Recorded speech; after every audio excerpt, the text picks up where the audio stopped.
Bears, Bears, Bears, Bears, Bears, Bears, Bears, ahem. Bears Country Podcast.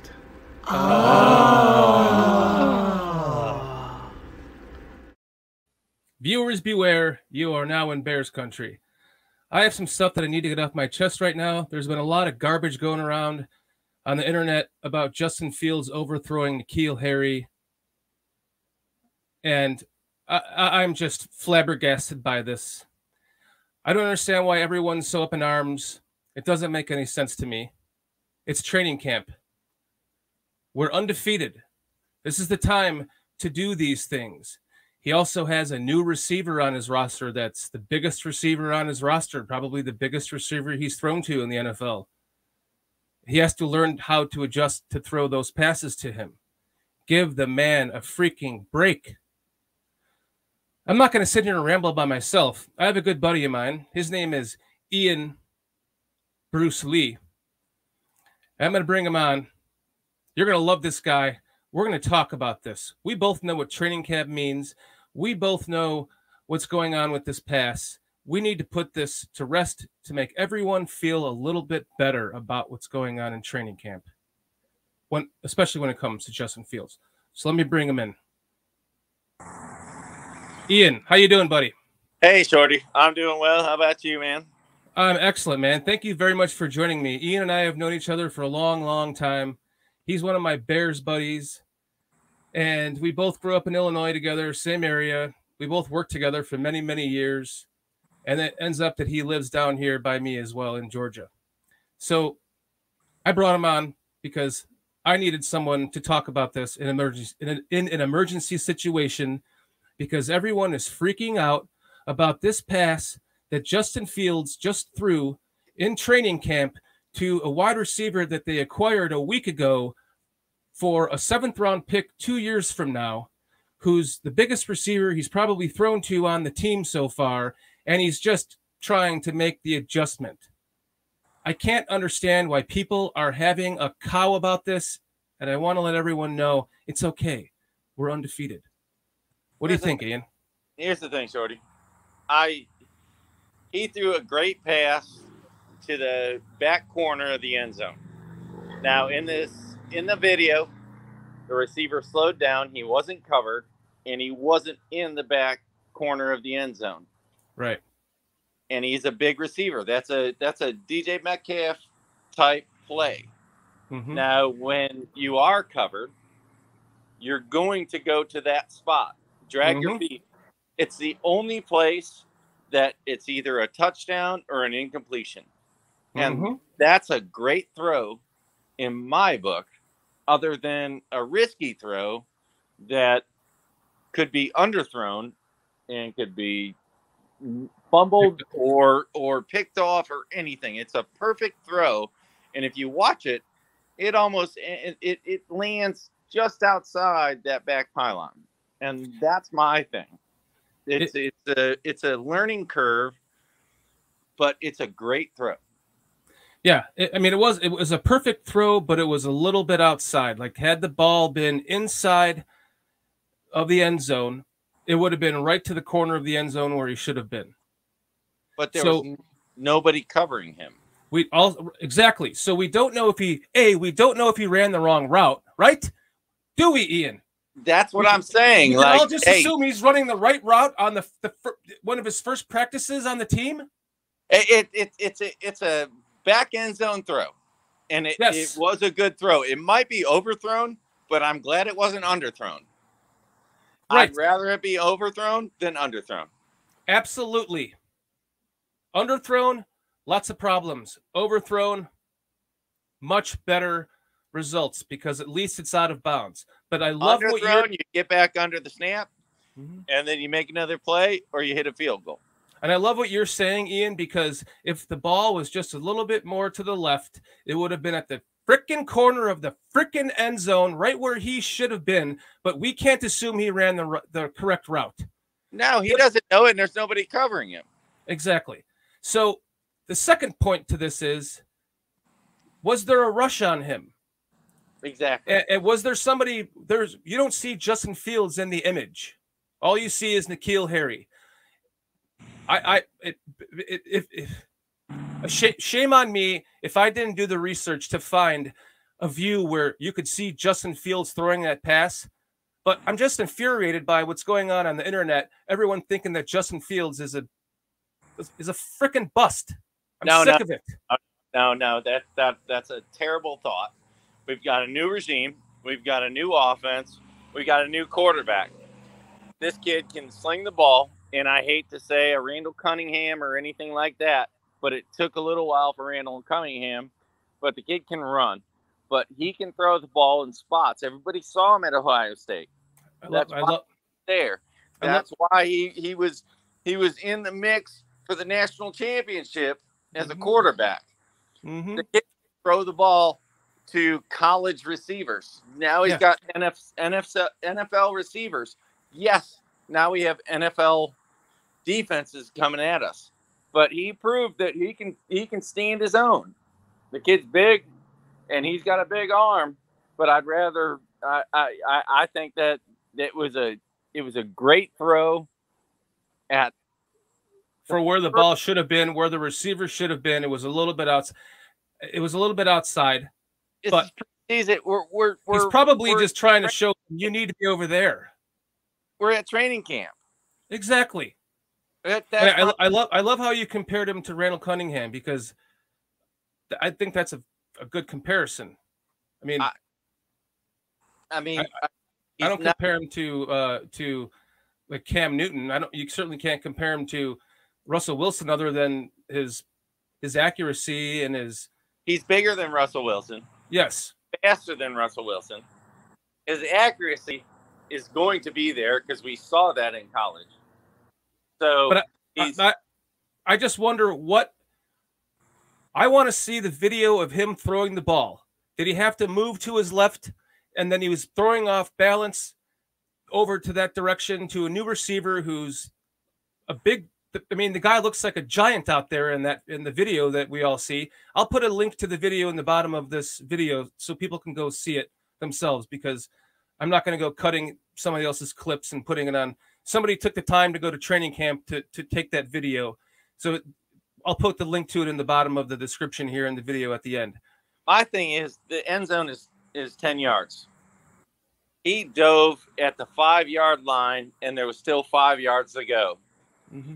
That was a great throw. It may have been overthrown, but it was a great position to throw to. That pylon, that's what that should be. And if you covered, then it would be the only place whether the receiver could catch it or it was incomplete. That's I would rather have that than an underthrown, running around, trying to make something happen, than to be convicted on throwing at that position. Even if he's going to run around, he's going to throw that. Right. But it's going to be at that position. And I thank God we've got a big receiver. I love our receivers. I love Mooney. I love the speed that we have. But I love having a big guy that can go out there and just catch it at the end of the end zone. And I think that's what they're practicing. And the first thing that everybody sees, well, that didn't work. No, it's going to work, because it's the first thing that you saw. And this goes to what I talked about on Monday night with Jordan on Bears Country Podcast here. I completely lost my damn train of thought. The media. The media is one of the biggest problems in Chicago. For the Bears. For all teams. We both know that, Ian. And when people overreact to this kind of shit, and they post videos like this, and everyone starts talking shit about what's going on with a pass that nobody knows what the hell happened with that pass, it gets really annoying. It's training camp, people. Stop overreacting. Enjoy the process. Especially even the preseason games. Just let it be. We can get our ass kicked. Let it be. You're still undefeated. And then when the season starts, you know what? He didn't show up in training camp with a goddamn wife beater thinking that he was the shit. Yeah, he goes out and gives autographs to kids. Exactly. Sorry, Jersey Jersey, whatever the hell your name is, Jersey Joe, who had the tweet about him not signing his autograph when when you see him out signing the autographs for these kids, he's genuinely enjoying himself. He knows he's making some kids' day, year, life. They're going to think about that for the rest of their lives, meeting him and him being that kind to them. And this kid's, that's not going to, and Dan, I'm going to stop you. That's not going to win you games, but he's going to win you games just because he makes the right throws at the right time. We saw him do it through college. He left Georgia to go to Ohio State and became their starter. We all saw those passes that he threw last season that what you're looking at. That's going to be great. And then we're adding what we can. Cole Kmet looks like he's going to step up, and that's going to be his dump-off guy. We've got running backs. So it's our offensive line. He's got his safety blanket and Mooney. That we're getting. Mooney's the man. And I hope he is. Have you seen the speed from Velus Jones? Oh, by the way, he dropped a dime onto Velus Jones at least a couple of times. So we're going to talk about the one fucking pass that he threw to a wide receiver that just came on the team. Well, I mean, and I love we got that big boy. We need that big boy. I'm sorry, Ian. I'm just. I need to calm down right now. I don't mean to be so. This is what Chicago does to their quarterbacks, Ian.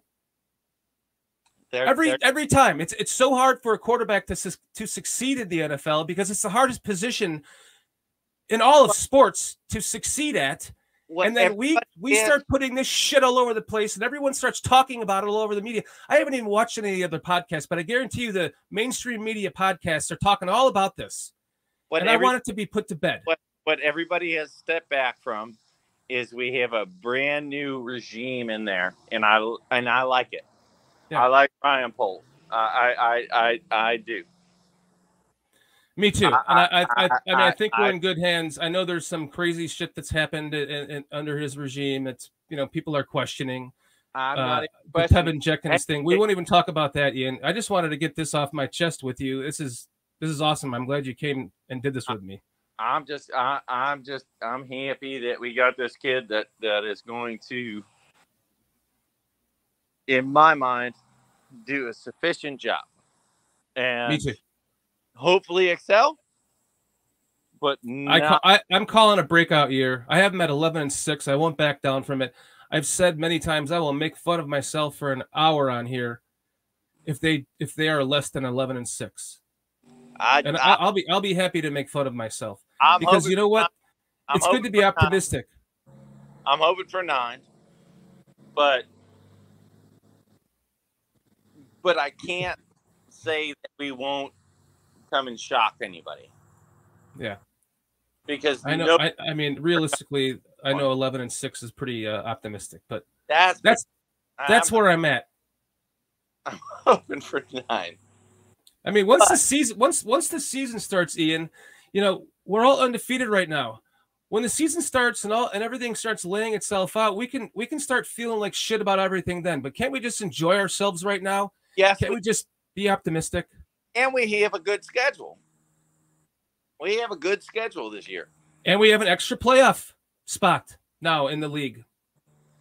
And I mean, come on. Say that, I can't say that we're not going to beat the Packers. At least go 1-1 with them. I think I've said it before. I think the best chance to beat the Packers is in Lambeau in the beginning of the season, especially in this case with a new head coach. They're not going to have much film on the team. They're going to only have the Niners game. Granted, they run the same offensive scheme. Their defense is going to be a little bit more prepared for it. They don't have Devontae, right. Their wide receiver room is going to be a problem. Their defense is going to take some time to gel with all the rookies that they have. That's winnable for me. I'm calling a loss in Soldier Field later in the season, but the win for me against Green Bay, if it's going to happen, it's going to be in the beginning of the year. I'm calling a win at Soldier, and it may be a win at Lambeau, but I'm calling a win at Soldier Field.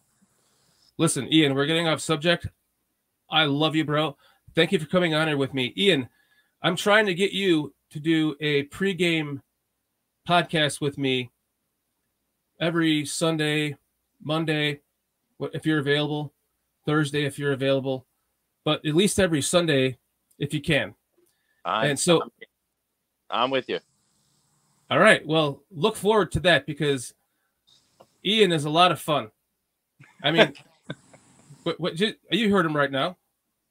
So tune in for when the season starts, because I'm not going to be doing the podcast on Monday nights with a guest anymore. Once the season starts, I'll be doing it on Wednesdays, somewhere around there, most likely a Wednesday.